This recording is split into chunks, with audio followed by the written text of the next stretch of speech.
We're back with our friend Carol McLeod and her new devotional, Let There Be Joy. So we left with the cliffhanger. Yes. So you say in the book, and I'm going to read it really quickly, Okay. Christmas has nothing to do with dancing elves, reindeer with red noses, or snowmen who sing. Christmas is about an invasion. Christmas happens at the moment when heaven's light invades the darkness of planet Earth. Yeah, don't you just love that thought? That Christmas is an invasion, that God loved us enough that he sent part of heaven to be our reality on planet Earth. You know, I think about, Maggie, if we rushed ahead in the story of Jesus, that he was sitting around the table one day with his band of brothers, and he said to the guys, let me tell you why I came. This is going to be good. Jesus is about to tell why he's here. And he said, I came that you might have life and that you might have it abundantly. And so God sent his son Jesus to bring us abundant life on planet Earth. The life of heaven invaded time. The life of God invaded humanity. You know, the name of the book is Let There Be Joy, because it is an invasion of joy. But Maggie, the reason I chose that title is because the first recorded words of God are, let there be light. And you know what?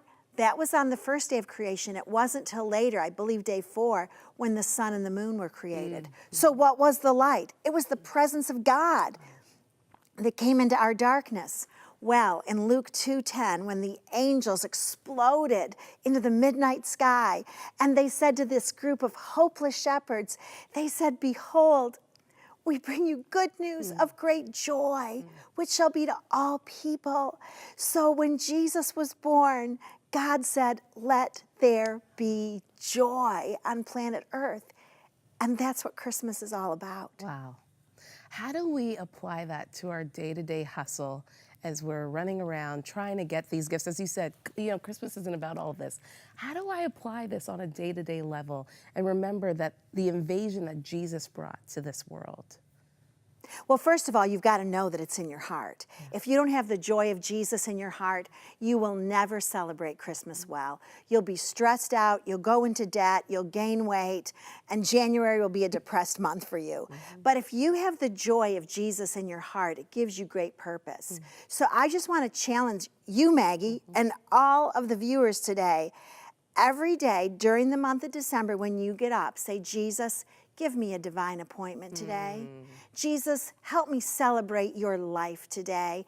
And then everywhere you go, whether it's to a school program or standing in the post office line or looking up a new recipe or being at the grocery store, tell somebody about the joy that's inside of you. Now, Maggie, I tell people this all the time.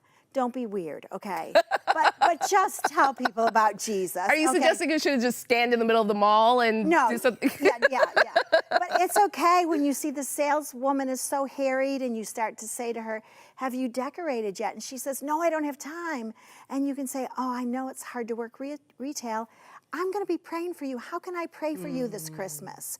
You know, just that simple, it disarms them to say, how can I pray for you this Christmas? Or to say to a young mom, enjoy these days, celebrate these days with your kids. Say to an old person having a cup of coffee, hey, what's your favorite Christmas memory? What's your favorite Christmas carol? But remember that the angels said, let there be joy. So you and I should be declaring joy over our world this Christmas. And I love your point. Oh, there's so many questions, Carol. Time is ticking away. But I love your point in your book, I think it's page 38, where you talk about the interruptions in life. Yes. Jesus was an interruption to Mary and Joseph's plan. Right? So Mary was planning the wedding of her dreams, supposedly. Yes. She was getting ready for the greatest moment in a young girl's life. And the angel came to her and said, greetings, favored one. And, you know, I can imagine Mary's heart racing. A strange man, a strange being has invaded her world, and he tells her she's going to have favor. Oh, what does that mean? Is she going to get to move to the house of her dreams? You know, is she going to get to have this huge banquet for? No, she was going to have a baby. She was unmarried and going to have a baby. What? You call that favor?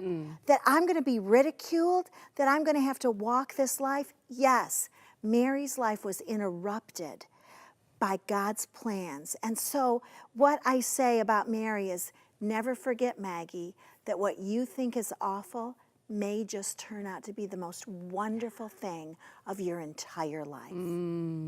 Oh, that's so good, Carol. Our time is up. The book, and I'm strongly recommending that you get this devotional. It's such a blessing. Let there be joy. I want to end with this because I know it touched me, and I hope it touches you today. Carol says on page 104, Christmas was not all about Mary or Joseph or Elizabeth or Zacharias or the shepherds and the Magi. Christmas in reality is all about you.